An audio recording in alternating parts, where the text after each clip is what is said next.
Nini.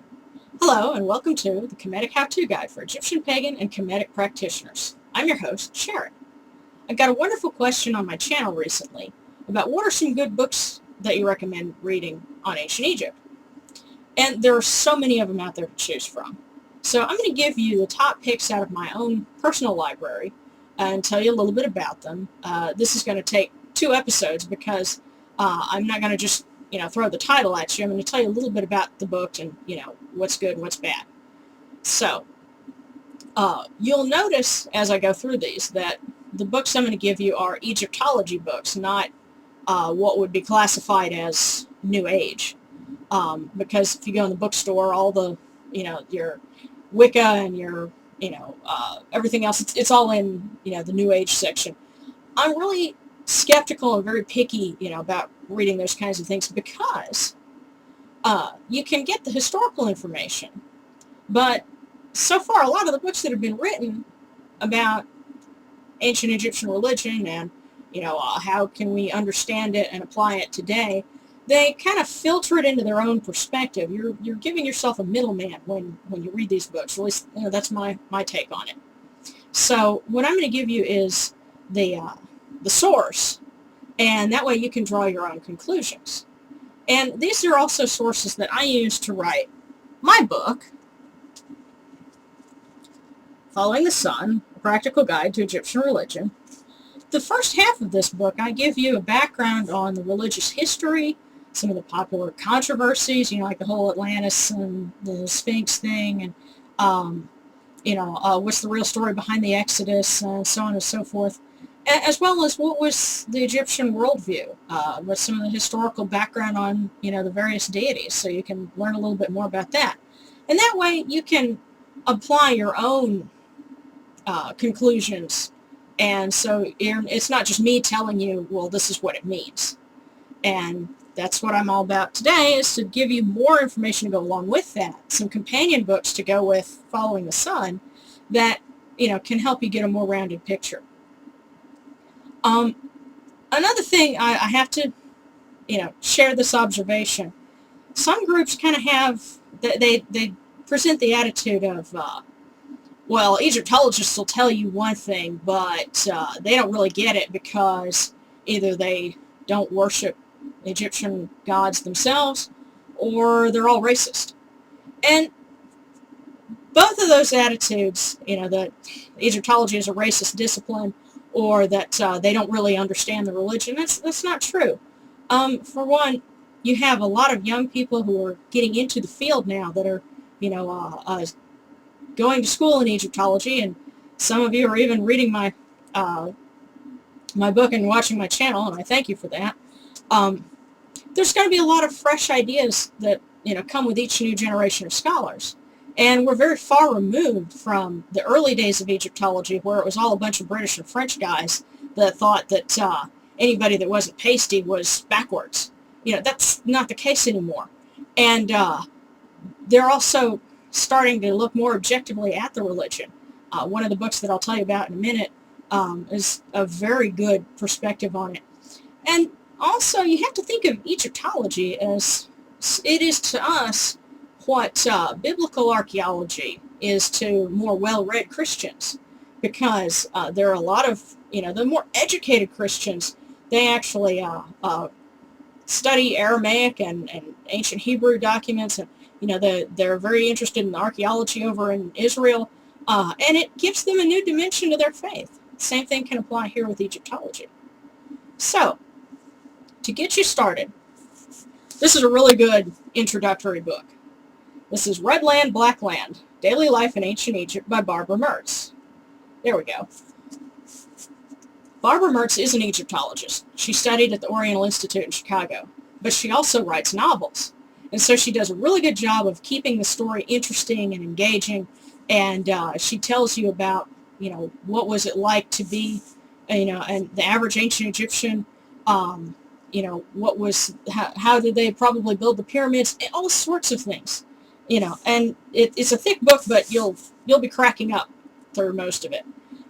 She gives her own opinions, but she'll tell you, this is my own opinion, and she'll also say, by the way, this is something else that's a pet theory among Egyptologists. And so it's good not only as an introduction to the topic itself, but also the science surrounding the topic. So, good starter book. I picked this up at Barnes & Noble. You should be able to pick it up on Amazon. Look in the used book section, or look for new and used, because that's where I've gotten most of my books, is Amazon used. So, it's a great way if you're on a tight budget. This book is a really good start for mythology. It's Egyptian Myths by George Hart. Short book, so also should be friendly on the pocketbook. This gives you the basic rundown of what were the creation myths, the contendings of Horus and Set. The way he explains that is pretty funny. Of course, if you know the whole story of the contendings of Horus and Set, it's kind of a crack up to begin with. But all of the stories are in this book. It's a really good primer, and you shouldn't have to break the bank in order to get it. If you want to understand what life was like in Egyptian temples, what was it like to be a priest, this is a good book that's also informative and fun to read. The Priests of Ancient Egypt by Sergei Soneron.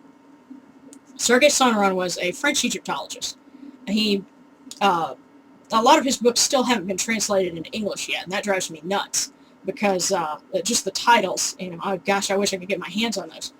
This book is, fun. He tells you about, he kind of walks you through the daily ritual that they did at daybreak, and what were sacred sciences back then, and just, some of the stories that we have about, there was actually a feud that went between two families of priests in the late period, and some pretty crazy things went on that you wouldn't think priests would do, but yeah, they were people too, and he tells you all about it in this book. So, to kind of keep it, short, so I don't run over, I'm going to tell you about the next group in part 2, but one more thing that I want to impart to you is, don't read just a little bit of the book and don't skip around. Just sit down with it, get comfy, and read through the whole thing. Because one book that I'll talk about next time, and I've mentioned it before, some reading lists have said, well, just read these couple of chapters and stop here. No, you really need to read the whole thing, because you miss some really good stuff. And also, the more books that you read and the more different opinions you get, the more you understand some of the hot topics in Egyptology and how they would affect us. For example, there's a debate that has been ongoing as to how literate was Egyptian society. How many people actually knew how to read? Seems like it wouldn't have anything to do with Tamarin Wicca or Egyptian paganism, but actually it has everything to do with it. Because if you only had, a small 10% elite group of society that could actually read and write, then they were the only ones who could understand all of the documents that we have, either written on temple walls or recorded on papyrus, for the rituals and the spells and things that they did. But the opposite argument is, well, there were more literate people than just, the top bureaucratic officials, and, these people were more integrated into society.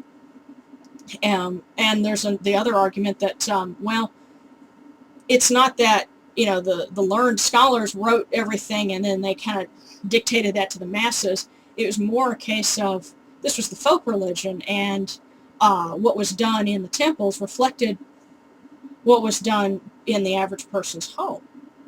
And the reason why that has a bearing is because we have plenty of records of what was done, say, for example, for the daily ritual at the temple of Amun and Karnak. If that was just a state ritual that only a few people knew about, then we couldn't use it as a template for, what was home practice like.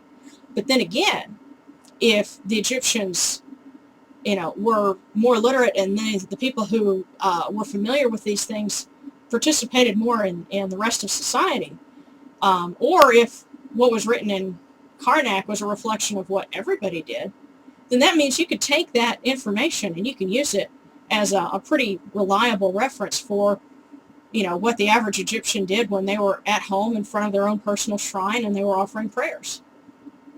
And so you can see how that, in turn, affects what somebody might want to do. What sources would you want to use to build your own, rites or prayers or whatever. So that's why it's really good, and it's not that hard to learn about, the science and the history and the studies behind it. Another thing that I'm going to do is I'm going to give you a link to my website and to my forum. And I say it's mine. There's lots of people on it, so I set it up, but it's your forum. You can go there. We're working on trying to get a reading list together. I've got some links on my own website, and I'm trying to add more. There's some good PDF documents that I'll give links to as well.